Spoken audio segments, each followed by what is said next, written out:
The Book of Joshua, Part 3. We had just finished up with the destruction of many of the kings, the 5 kings, and we had seen that the children of Israel were going through the land of Canaan, destroying basically every kingdom in their path, except for the one kingdom of Ai, where they went up without asking counsel of God, and they had partaken of the accursed thing from Jericho, which caused them to be cursed. And of course they found out that it was Achan who had taken the thing and taken some money for himself, and he was stoned to death and then burned with fire and then covered over with a heap of rocks. But earlier in the lecture we had discussed the men of Gibeon, which were called Hivites, which I said were the Kenites. And I intend to go a little deeper into this now before we start with chapter 11 of the book of Joshua, to prove who these people are. In other words, we're going to prove that these are the offspring of Cain, the Kenites. They are referred to as the Nethinim, not in this book, but in future books to come, such as Ezra and Nehemiah. They will be referred to the Nethinim, or the Nethinims, which means given to service. But we're going to start this lecture back in Genesis chapter 4, and we're going to prove that these people are in fact the Kenites of the seed line of Cain. These ones that were called Hivites and men of Gibeon. Now, this does not encompass all the people of Gibeon, nor does it encompass the Hivites of the bloodline of Canaan.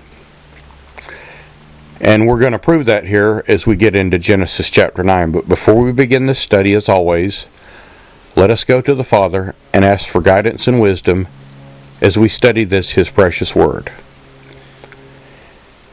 Heavenly Father, we come before your throne this day, and we ask, Father, that you make these things apparent to us, that you reveal these deeper truths to us, Father, that you open our eyes and ears to the truth, and also all those who study with us, and reveal to them the deeper truths of this Word, and how they correlate together and prove this lineage.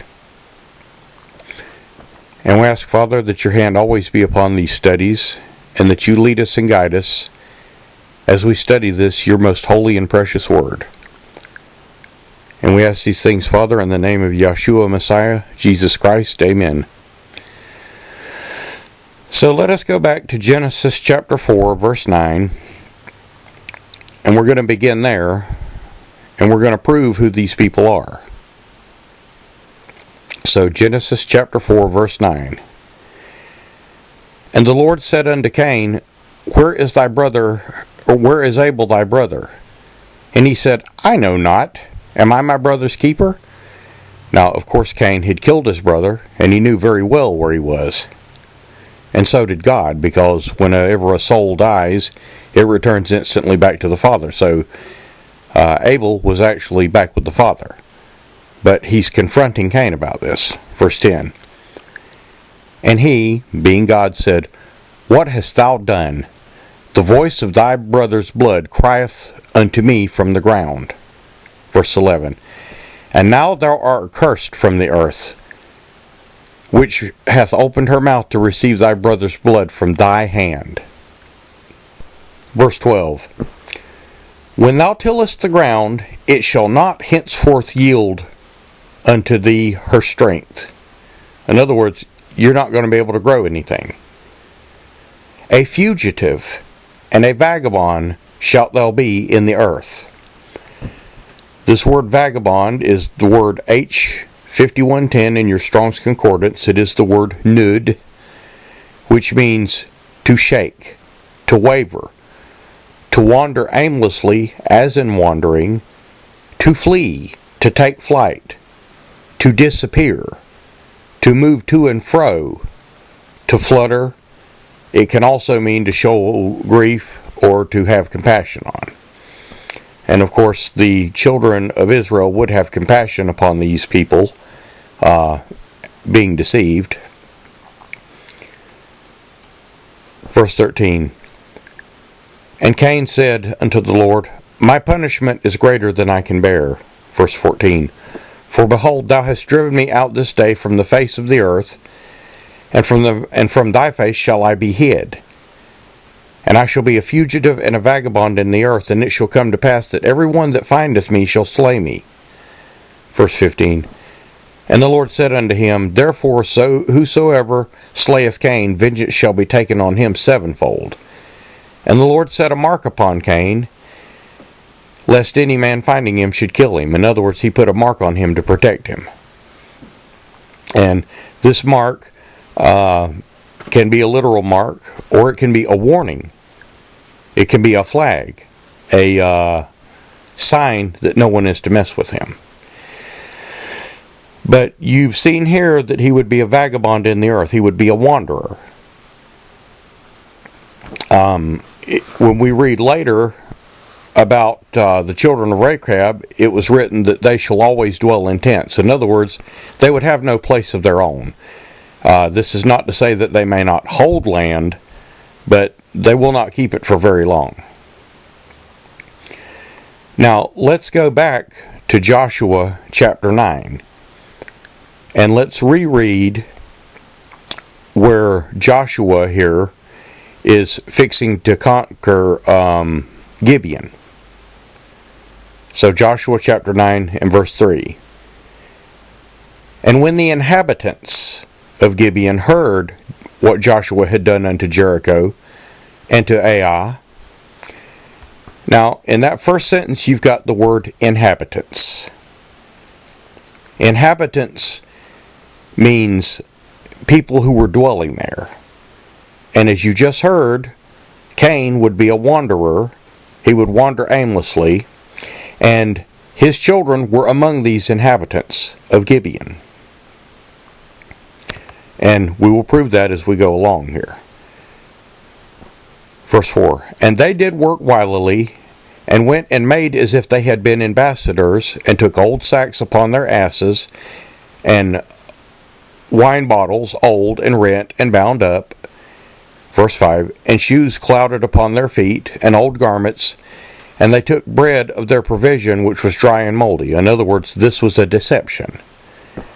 They tried to look like they were from a far country. Verse 6. And they went to Joshua unto the camp of Gilgal, and said unto him and to the men of Israel, We be come from a far country. Now therefore make a league with us. In other words, they're lying. And that's one of the trademarks of Cain, is that he is a liar. He lied to God when he asked where his brothers was. Verse 7. And the men of Israel said to the Hivites, now, these are not actual Hivites. It's because they were dwelling amongst the Hivites. Remember what I have taught you about land association. They were dwelling in Gibeon amongst the Hivite people. So they were taken for Hivites. In other words, this means where they had been dwelling. In other words, you read the word inhabitants a minute ago, and you also read that Cain would be a wanderer, and to wander aimlessly, which means he would go from place to place to place. He would never have a place to call his own, necessarily. Peradventure ye dwell among us, and how shall we make a league with you? And of course, I'm not going to continue with this. That's as far as I wanted to read. We know that the children of Israel and Joshua did make an agreement with these men to allow them to live. But now we're going to talk for a moment about Kirjath-Jearim. Kirjath-Jearim was the place where this event took place. It's near Gibeon. And Kirjath-Jearim means the city of forests. It is a city on the northern boundary of Judah and on the western and southern boundaries of Benjamin. Also called Kirjath Baal, which means the city of Baal and Baalah. And what does Gibeon mean? In other words, the place where these people came from, Gibeon. It means hill city. And it was the city that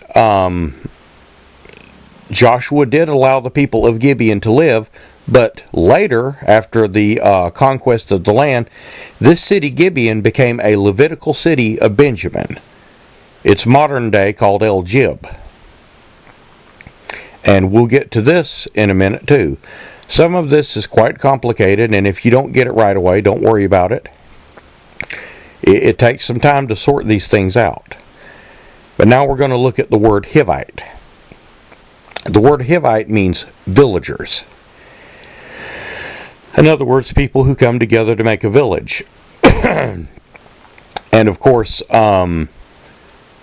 the children of Cain would dwell amongst these villagers. Now, the definition of Hivite, besides being villagers, is the sixth generation of the descendants of Canaan, the son of Ham, who were living in northern Canaan near Mount Hermon, which is Mount Zion, where Judah would dwell, at the time of the conquest.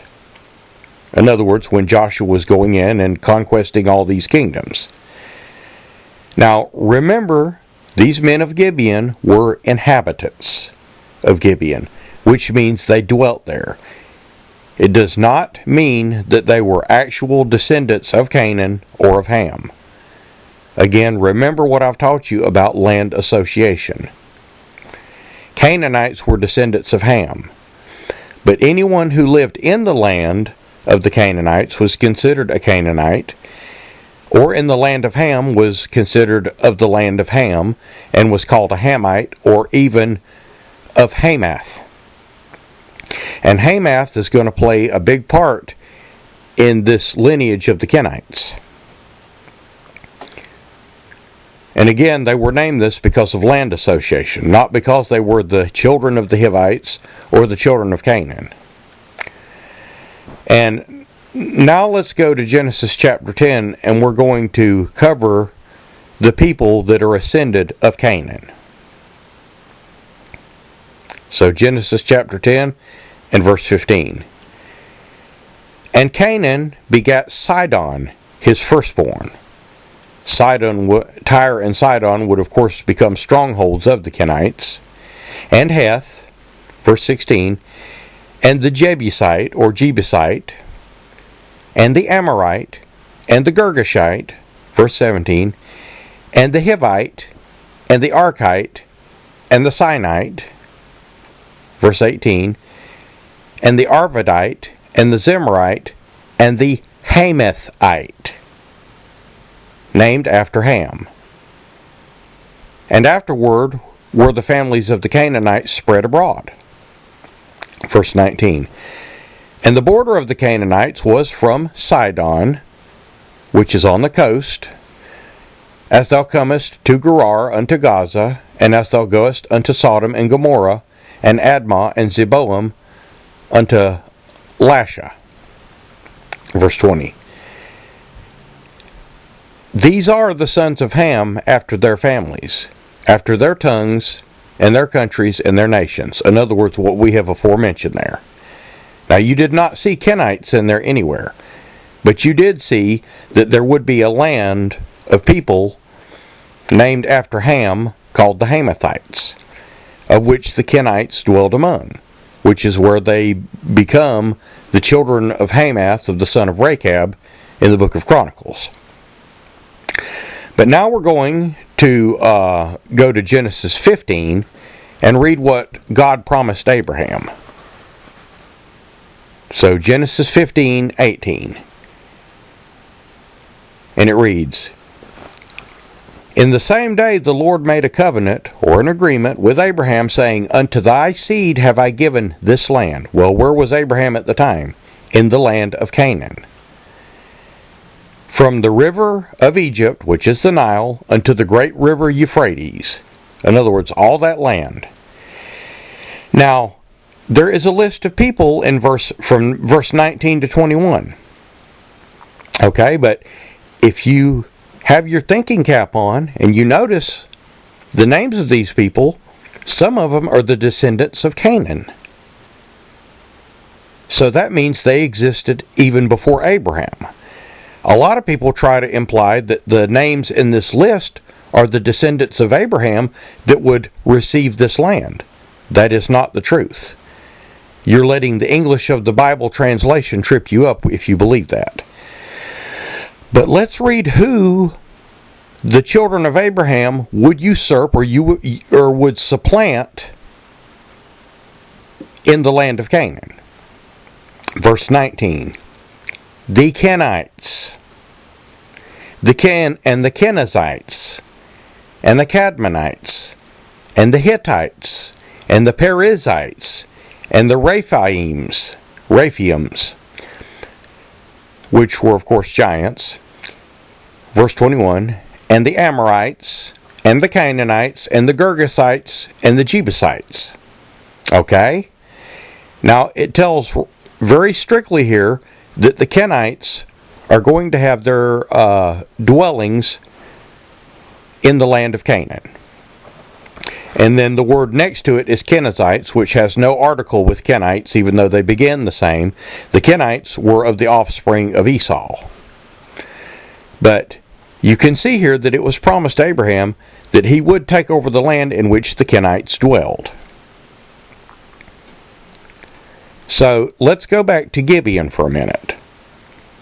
Gibeon is where these men came from, or where these men were dwelling at. These men that Joshua agreed to let live and made them into hewers of wood and gatherers of water for the tabernacle, as we covered in the last lecture. Now, what is Gibeon again? It is Hill City, and it became a Levitical city of Benjamin, modern El Jib. What was a Levitical city? A Levitical city was a city given to the Levites because they had no inheritance in the land amongst the tribes of Israel. So it was a small town with suburbs that was handed to the Levites, and they were to dwell there. Now, let's go see who these Nethinims are. The word in Hebrew is H5411, Nethiyin, which means Nethinims, given to service, temple slaves assigned to the Levites and priests for the service of the sanctuary. Okay, so that's their job, and this is what Joshua did to them. He made them slaves assigned to the Levites and to the tabernacle and to the house of his God. Now, to clarify that, go back to the book of Joshua, chapter 9, and verse 23, and we're going to read verses 23 and 27. So Joshua, chapter 9, verse 23. Now therefore ye are cursed, and he is talking to these ones that came from Gibeon, these ones that wilily dressed up in old clothes and took moldy bread and deceived him. If you want to clarify that, you can read the entire chapter of Joshua 9 again, and it will clarify this. But this is who he's referring to. Now therefore ye are cursed, and there shall none of you be freed from being bondmen. In other words, you're going to be slaves, and hewers of wood and drawers of water for the house of my God. Okay, what was the house of his God? The tabernacle. And verse 27. And Joshua made them that day hewers of wood and drawers of water for the congregation and for the altar of the Lord. Now, where was the altar of the Lord? At the tabernacle. Even unto this day, in the place where he should choose.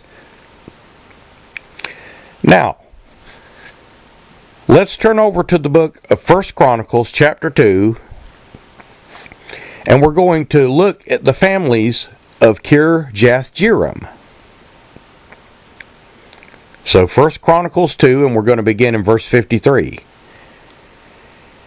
And the families of Kirjath-Jearim, the Ithrites, the Puhites, the Shumathites, the Mishraites, and the Zerahites, and the Eshtolites. Verse 54. The sons of Salma, Bethlehem, and the Netophelatites, Ataroth, the house of Joab, and half of the Manahethites, and the Zorites. Okay? And now we're going to have a change of thought here, because it's going to quit with this family lineage, and it's going to go forward with this last verse, because it's going to put these families all to themselves. And the families of the scribes which dwelt at Jabez. Jabez, of course, means sorrow. The Tirathites, the Shimeathites, and the Sukathites. These are the Kenites that came forth of Hamath, Hemath, spelled here, it's the same word, Hamath, the father of the house of Rechab. Now, there are other Rechabs mentioned in the Bible, but this is a specific Rechab of the house of Hamath. So, let's look up Rechab and see what it says. It's Strong's 7937, Rekha. Rekha means the uttermost part, and it is a place in Judah. Okay, so it is a place in Judah where the Kenites dwelled. Thus, if they dwelled in Judah, they are called what? Jews. What is the definition of Jew in the Hebrew? It is Yehudai, which means a person of the tribe of Judah, or a dweller of the land of Judah or Judea, Palestine. And what is the word Hemath or Hamath? It is fortress. Remember what it was said about the Kenites. Strong is thy dwelling place. Fortress.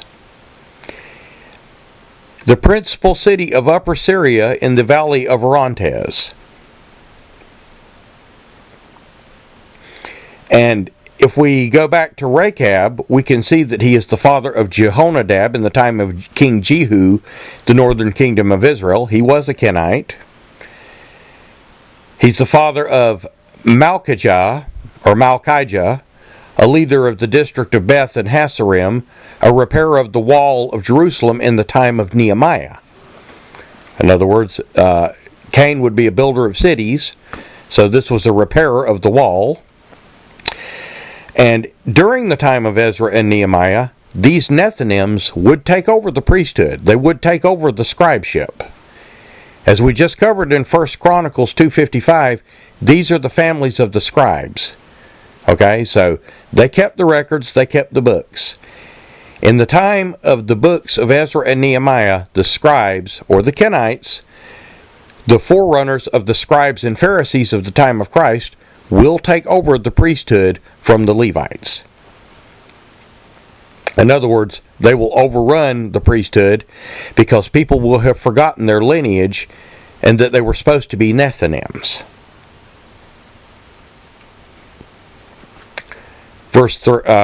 And definition number 3 of Rechab. One of the two captains whom Ishbosheth took his service and who conspired to murder him. And what are Kenites? They're murderers. They murdered Cain, and if you read Matthew 23, Christ tells them whose blood they have been responsible for, from the blood of righteous Abel all the way down to the blood of Zechariah, the son of Berechias, that fell between the altar and the temple, whom they slew. And he said they were responsible for all the righteous blood shed upon the earth. And of course, they would eventually soon shed his blood. And this has been a trademark of the Kenites down through history. And Christ even identifies them in John chapter 8, long about verse 44, as to who they are and who their father is. Now, we're going to the book of Ezra chapter 2 for a moment to identify these Nethinims. Ezra chapter 2 and verse 58. Ezra 2:58, and it reads, all the Nethinims, which means given to service, the children of Solomon's servants, were 392. Now this says the children of Solomon's servants, not the children of Solomon. So these people were put into bondage by Joshua, and they were kept in bondage even until the time of Solomon, which is not very far away during the timeline from Joshua. Verse 59. And these were they which went up from Telemah, Telharsa, Cherub, Adan, and Immer. But they could not show their father's house and their seed whether they were of Israel. And now why would that be? Because they were not of Israel.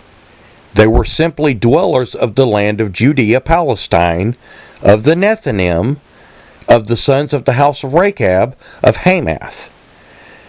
In other words, what you get into here is what is in a name. Okay, because they're called Hivites. In other words, they were taken for Hivites because they came from Gibeon, where the Hivites dwelled. And Gibeon would become a city of the Levites on the fringes of Benjamin. And there, the Nethinim would do service unto these Levitical priests. So, I hope that from that little bit of recap there, that you understand how the Kenites entered into the tribes of Israel. You know, I told you in the last lecture how they entered in, but what I was hoping to do here is to clarify it. Again, some of this stuff is hard to follow, but as we read on in the books of the Bible, it will be clarified to you more and more who this seed line is, all the way from now to the New Testament, even to the words of Christ himself, and even to the words of Christ in the book of Revelation, where they are called the synagogue of Satan in Revelation chapter 2 and 3. It is referring to the Kenites, the sons of Rechab of Hamath. And Hamath is of the land of Ham, and these were inhabitants. And as we well covered, Cain would be a dweller. He would be a vagabond. He would be a fugitive. He would take flight. He would go from place to place. He would never have a place to call his own for very long. There are places where there would be the land of the Kenites concerning Hobab, Moses' father-in-law, but that was also by land association. So anyway, let's go on with Joshua before we get too long here. And again, like I said, as we read the Bible and continue on, it will be made clear to you who these Kenites are. Matthew 23 and John chapter 8 are two of the biggest clarifiers, and they are the words spoken by Jesus Christ himself. So let's go with Joshua chapter 11 and verse 1, where we had left off in the previous lecture. And it came to pass, when Jabin, the king of Hazor, heard those things, that he sent Jobab, the king of Madon, and the king of Shimron, and the king of Achshaph, or he sent to these kings, verse 2, and the kings that were on the north of the mountains, and to the plains of Chinneroth, in the valley and in the borders of Dor on the west, verse 3, and to the Canaanite on the east and on the west, and to the Amorite, and the Hittite, and the Perizzite, and the Jebusite, in the mountains. Jebus, of course, being where Jerusalem would be located. And to the Hivite under Hermon, which is Mount Zion, in the land of Mizpah. Verse 4. And they went out, they and all their hosts with them, and much people, even as the sand upon the seashore, in multitude, with horses and with chariots, very many. Verse 5. And when all these kings were met together, they came and pitched at the waters of Merom to fight against Israel. Verse 6.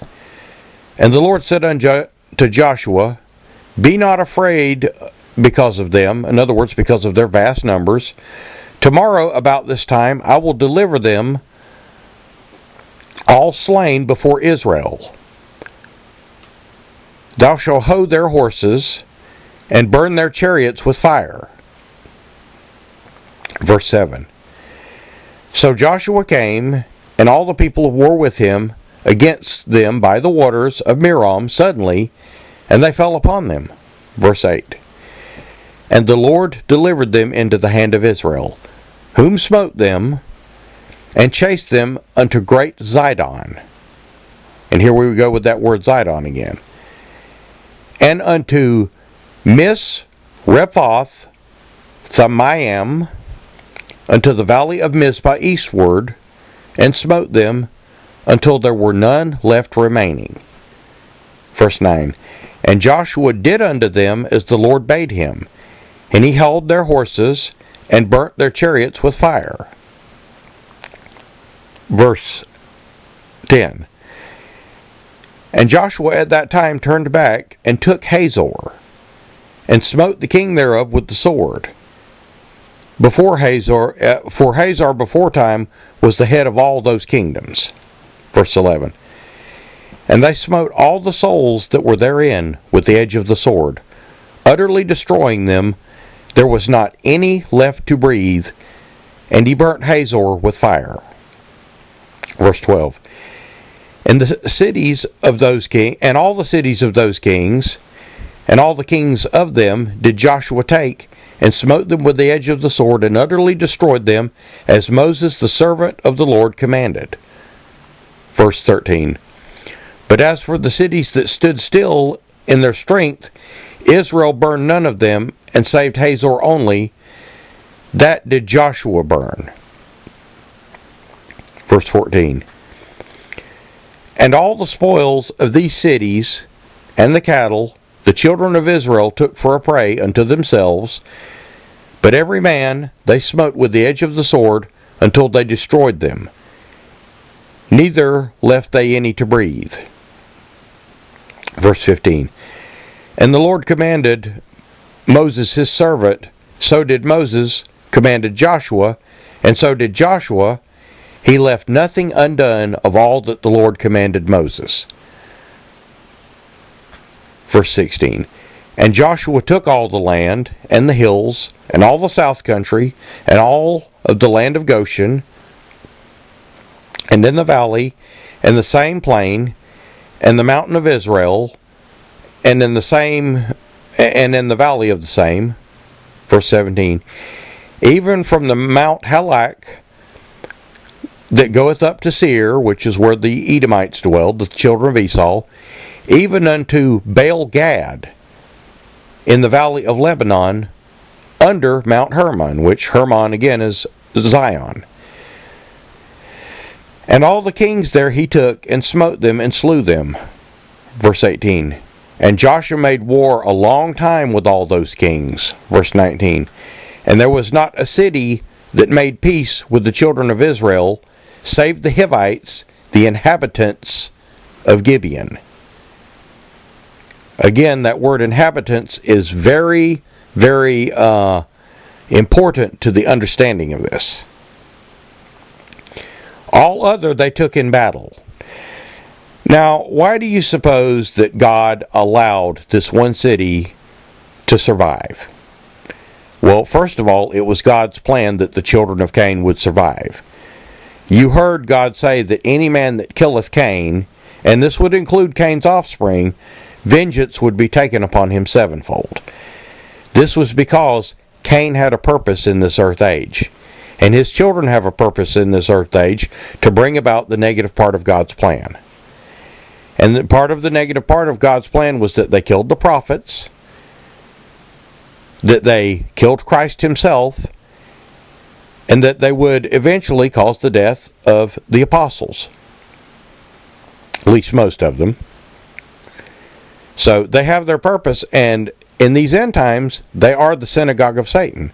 So they have their purpose. In our modern times, they control a vast majority of what you see and put into your mind.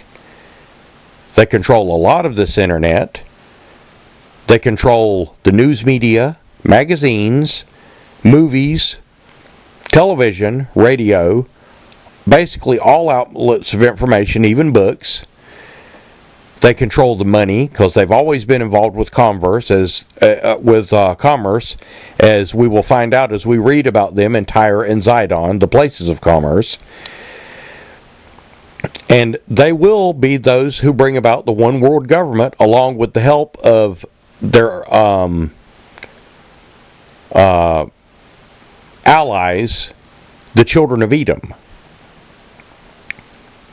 In other words, within the scribes and the Pharisees in the book of the four Gospels, you've got the scribes and Pharisees, which Christ said to beware of, and the Sadducees. The Sadducees believed in no afterlife. So you've got the three elements right there.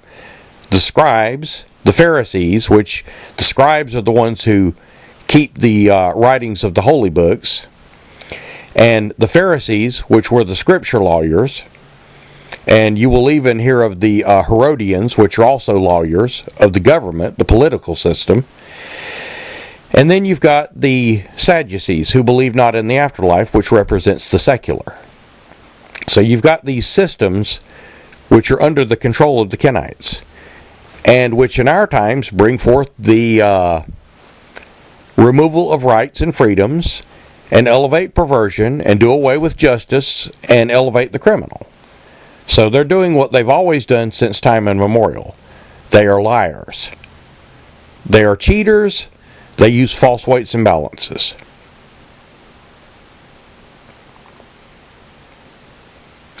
Now, let's go back to where we were in Joshua. Verse 21. And at that time Joshua cut off the Anakims, or the Anakims, from the mountains of Hebron. These would be the giants from Debir, from Anab, and from the mountains of Judah, and from the wilderness of Israel. Joshua destroyed them utterly with their cities. Verse 22. And there was none of the Anakims left in the land of the children of Israel, only in Gaza, in Gath, and in Ashdod there remained. And of course, this is where the Philistines would have their stronghold. Philistine is where the word Palestine comes from. So, let it be no marvel to you that even though it says they were utterly destroyed out of the land of Israel, it is mentioned here that the Anakims, which are the giants, are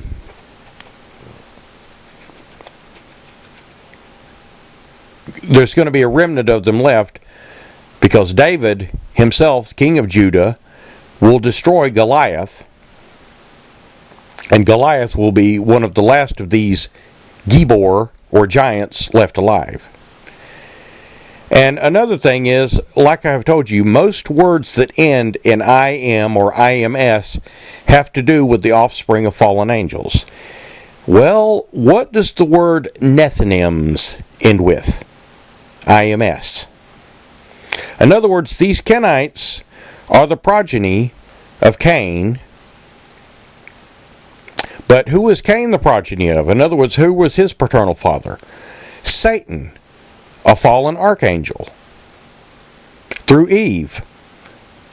Well then, why would they not be giants? Well, really, there is no description given of them, but probably the reason they were not giants is because Satan was an archangel and not just a fallen angel, and it was part of God's plan that the Kenites, as written in the parable of the tares and the wheats, would look like the wheat. Christ gave this parable, and there are two parables given concerning them, which tell exactly who they are and what they knew. The first one is the parable of the tares and the wheat, as aforementioned, where they look just like the wheat. Well, what are the wheat? The children of promise. If you go to where Christ explains the parable, he tells you that the children of the tares are the children of the wicked one. Well, who is the wicked one? Satan. And in the parable of the wicked husbandman, they knew who Christ was. In other words, the landowner who planted the vineyard was our Father. And he said he sent his servants to them, which are symbolic of the prophets. And then he said, I will send them my son. Surely they will reverence my son. And when the husbandmen saw the son coming, they said, "This is the heir. Let us kill him and seize upon his inheritance." In other words, they knew that he was Jesus Christ, and they still denied him and caused his crucifixion. Verse 23. So Joshua took the whole land according to all that the Lord had said unto Moses, and Joshua gave it for an inheritance unto Israel according to their divisions by their tribes, and the land rested from war. And of course, as we know, the Levites did not get an inheritance in this, but there were places for them, such as we have just discovered, where they had their cities. The Levites were to take care of the priestly duties. Joshua chapter 12 and verse 1. Now these are the kings of the land which the children of Israel smote, and possessed their land on the other side of Jordan, toward the rising of the sun, from the river Arnon unto Mount Hermon, which again is Zion, and all the plain to the east. Now towards the rising of the sun is east. Verse 2. Sihon, the king of the Amorites, who dwelt in Heshbon, and ruled over Aurora, which is upon the bank of the river Arnon. From the middle of the river, from the half of Gilead, even unto the river Jabbok, and to the border of the children of Ammon, which the children of Israel were told not to trouble the children of Ammon, which they did not. Verse 3. And from the plain of the sea of Chinneroth to the east, and unto the plain of the Salt Sea to the east, and of course the Salt Sea is the Dead Sea, the way to Beth Shemesh, from the way to the south under Ashdoth Pisgah. Verse 4. And the coast of Og, the king of Bashan, which was the remnant of the giants, which was of the remnant of the giants. In other words, Og was one of the Nephilim, or not the Nephilim, but the Napil, the Gibor. In other words, he was a hybrid, half angelic, half human. He was one of the remnant of the giants that dwelt in Ashtaroth at Edrei. Verse 5. And reigned in Mount Hermon and in Salcah, and in all Bashan, to the border of the Jeshurites and the Maccabites, Maccathites, and half Gilead to the border of Sihon, king of Heshbon. Verse 6. And them Moses the servant of the Lord and the children of Israel did smite. And Moses of the servant of the Lord gave it for a possession unto the Reubenites, the Gadites, and the half tribe of Manasseh. Verse 7. And these are the kings of the country which Joshua and the children of Israel smote on this side of Jordan to the west, from Baal-Gad even unto the valley of Lebanon, even to Mount Halak, that goeth up to Seir, again to do with the Edomites, the offspring of Esau, which Joshua gave unto the tribes of Israel for possession according to their divisions. Verse 8. And in the mountains, and in the valleys, and in the plains, and in the springs, and in the wilderness, and in the south country, the Hittites, the Amorites, and the Canaanites, the Perizzites, the Hivites, and the Jebusites. Now, they did smite some of the Hivites. These Hivites, or men who were called Himites, or taken for Hivites, in other words, inhabitants of Gibeon, were not Hivites. They dwelt among Hivites.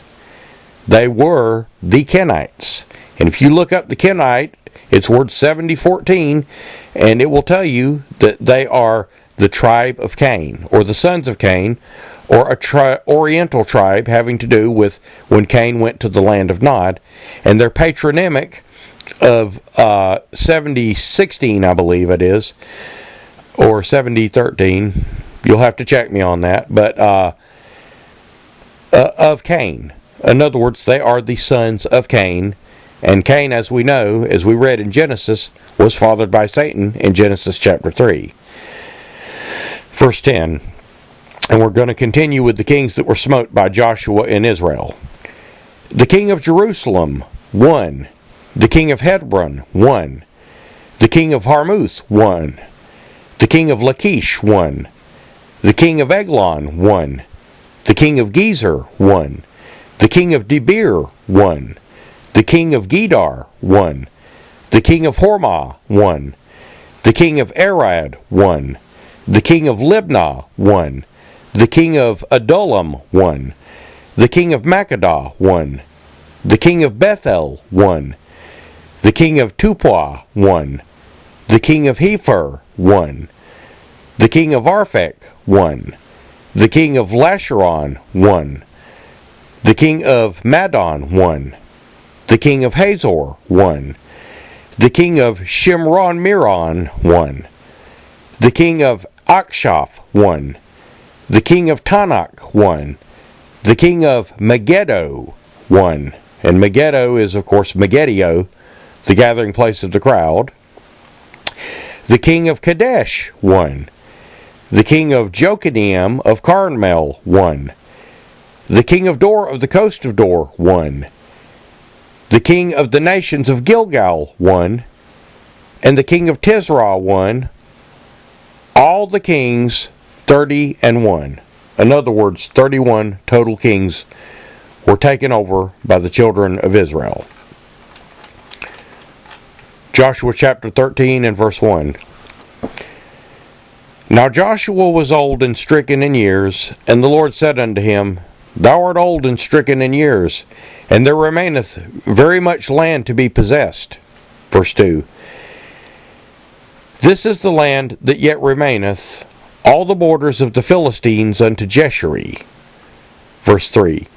From Sihor, which is before Egypt, even unto the borders of Ekron northward, which is counted of the Canaanite, 5 lords of the Philistines, which again, Philistines, where the word Palestine comes from. The Gazathites, which Gaza, and the Ashdodites, and the Ashkelonites, and the Gittites, and the Ekronites, also the Avites. Verse 4.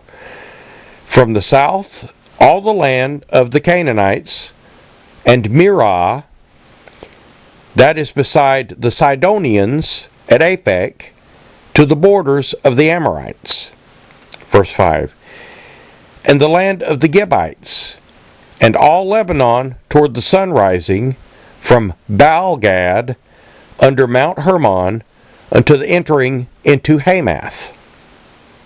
And again we've got Hamath here. Verse 6. And all the inhabitants of the hill country, from Lebanon unto Misrephoth Maim, to all the Sidonians, them I will drive out before the children of Israel. Only divide it thou by lot unto the Israelites for an inheritance, as I have commanded thee. Verse 7. Now therefore divide this land for an inheritance unto the 9 tribes, and to the half tribe of Manasseh. Verse 8. With whom the Reubenites and the Gadites have received their inheritance, which Moses gave them beyond Jordan eastward, even Moses the servant of the Lord gave them. Verse 9. From Aroer unto the bank of the river Arnon, to the city that is in the midst of the river, and all the plain of Medeba unto Dibon. Verse 10. And all the cities of Sihon of the king of Amorites, which reigned in Heshbon, to the border of the children of Ammon. Verse 11. And Gilead, the border of the Jeshurites, Maccathites, and all Mount Hermon, and all Bashan and Salcah. In other words, part of this is recapping. Verse 12. And all the kingdom of Og of Bashan, which reigned at Ashtaroth, and in Edrei, and remained of the remnant of the giants, for these did Moses smite and cast them out. Verse 13. Nevertheless the children of Israel expelled not the Jeshurites, nor the Maccathites, but the Jeshurites and the Maccathites dwell amongst Israel unto this day. Verse 14. Only the tribes of Levi have none inheritance for the sacrifice of the Lord made unto Israel by fire, and their inheritance as he said unto them. Verse 15. And Moses gave unto the tribe of the children of Reuben inheritance according to their families. Verse 16. And their coast was from Aroer on the bank of the river Arnon, and the city in the midst of the river, and all the plain of Medeba. Verse 17. Heshbon and all her cities in the plain of Dibon, and Baalmouth Baal, and Beth Baal Meon, and of course these were the houses of Baal. Verse 18. And Jehaza and Kedemoth and Mephath. Verse 19. And Kirjath Jearim and Sibmah and Zareth Sahar in the mount of the valley. Verse 20. And Beth Peor and Ashdoth Pisgah and Beth Shemosh. Verse 21. And the cities of the plain, and all the kingdoms of Sihon of the Amorites, which reign in Heshbon, whom Moses smote with the prince of Midian, Evi, and Rechem, and Zur, and Hur, and Reba, were the dukes of Sihon, dwelling in the country. Verse 22.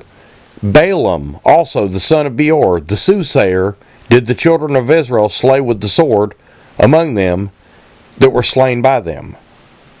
And of course we covered him. He was the one riding on the donkey, and the donkey spoke to him, the ass. Verse 23.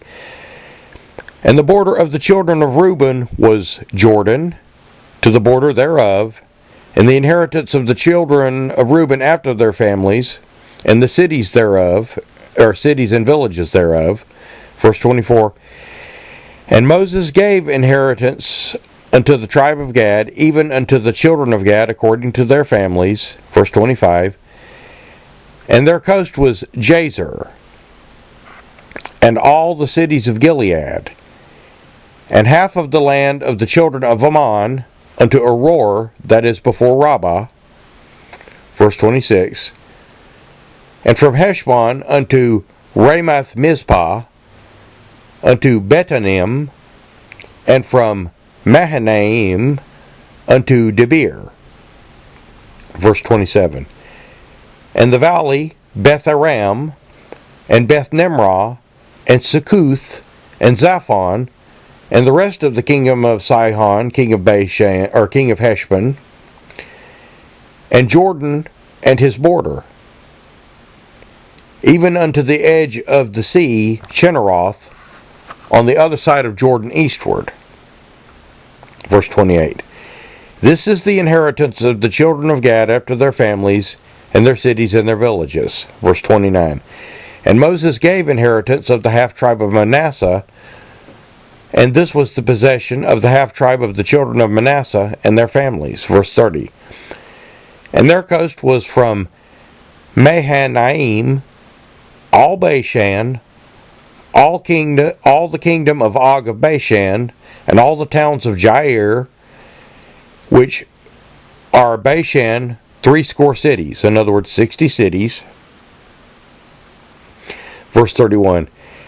And half Gilead, and Ashtaroth, and Edrei, the cities of the kingdom of Og of Bashan, as pertaining to the children of Machir, the son of Manasseh, even unto the half-tribe of the children of Machir by their families. In other words, Manasseh. Verse 32.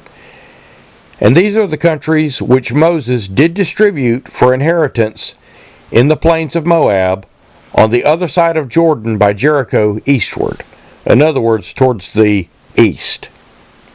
Verse 33. But the tribe of Levi Moses gave not any inheritance.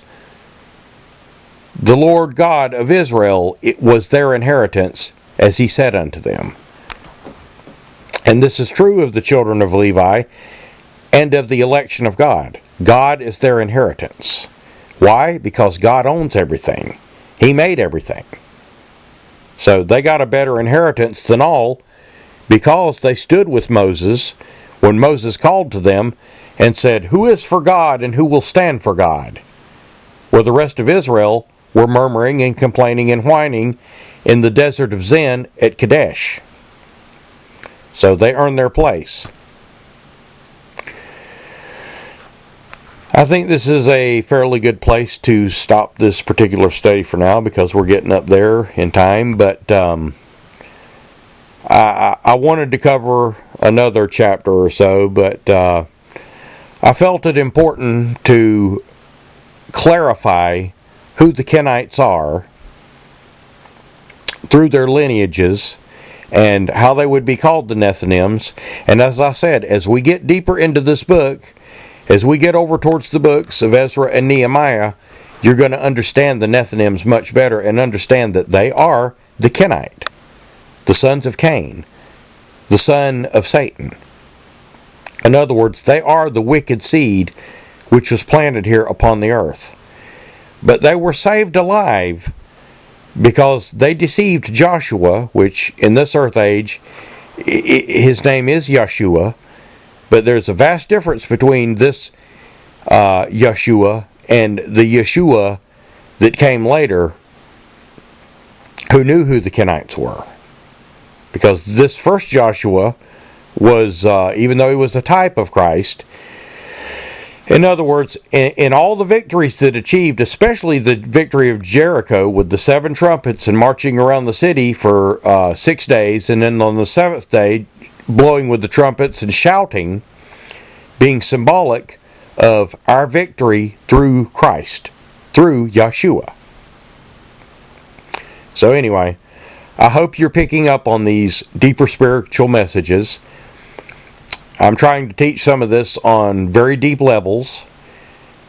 And don't be upset with yourself if you don't understand some of these things right away, or if you don't pick up on them, or you don't get them. Because it actually takes some people years to understand these things. It's taken me quite a long time, as a matter of fact.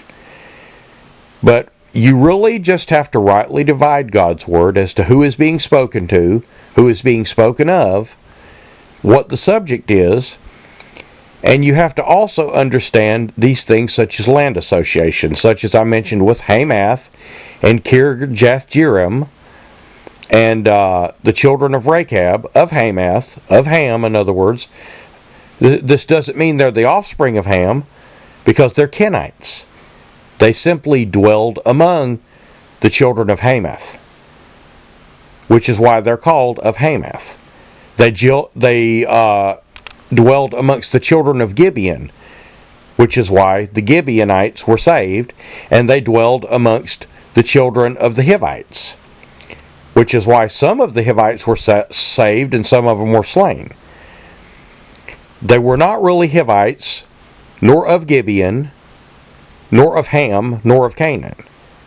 They are the Kenites, and we covered, I think, pretty well in this lecture that even to Abraham was promised that the land which the Kenites held would be belonging to his seed, and we're seeing it go into the hands of his seed now. Only as part of the deal, the Kenites came with it, and they dwelled in the land of Judea amongst the children of Israel. And as time moves on from this point, they will be forgotten in later years as to who they are, specifically during the books of Ezra and Nehemiah, which is, and they will take over the priesthood. They will become the scribes and Pharisees, and the forerunners of the scribes and Pharisees in the time of Jesus Christ. In other words, the ancestry of those scribes.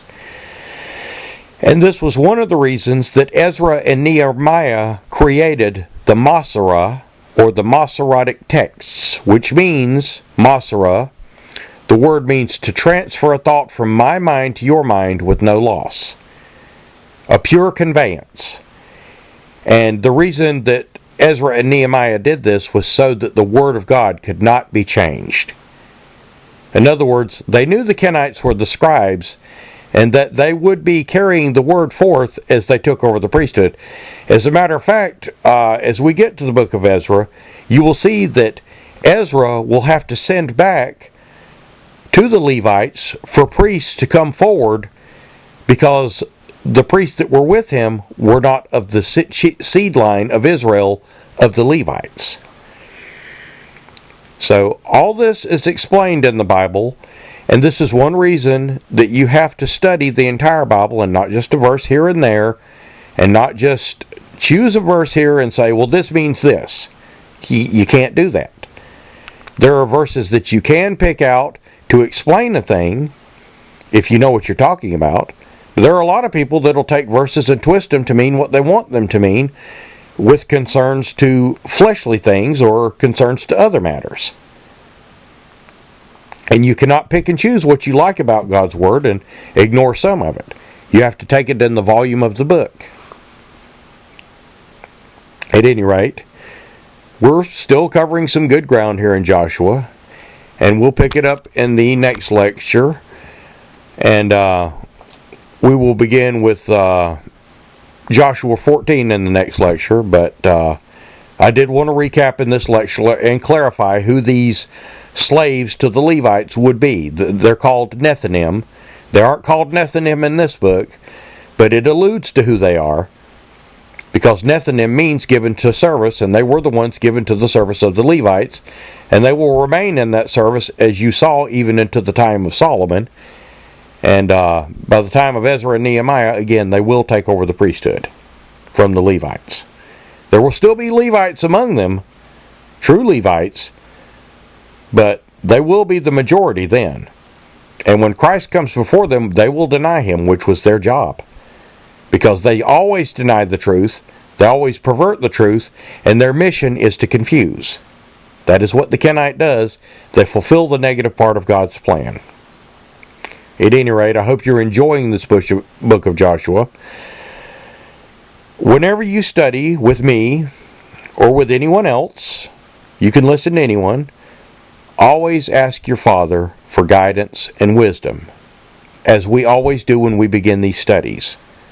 Ask him to reveal the truth of these matters to you and to unveil these secrets so that you may know them. He is more than willing to do so, if it is your portion to receive them. If ye ask, it shall be given to you. And he will give you what you need to understand. But always pray, and always study diligently, and go into the old languages if you can. It is always my prayer for you, brothers and sisters in Christ, that you will study this word of our Father. And when I say our Father, I mean whoever you are, whatever race you are. We are all the children of God, and he is our Father, and he deserves that reverence that we read the letter that he has sent to us. How would your Father feel if he sent you a letter and you never read it? Think about that. At any rate, may God bless you in your studies and walk before you as he walked before the tribes of Israel, kicking the stones out of your path so that you do not trip and fall into deception or be taken into confusion. And may he hold you close to him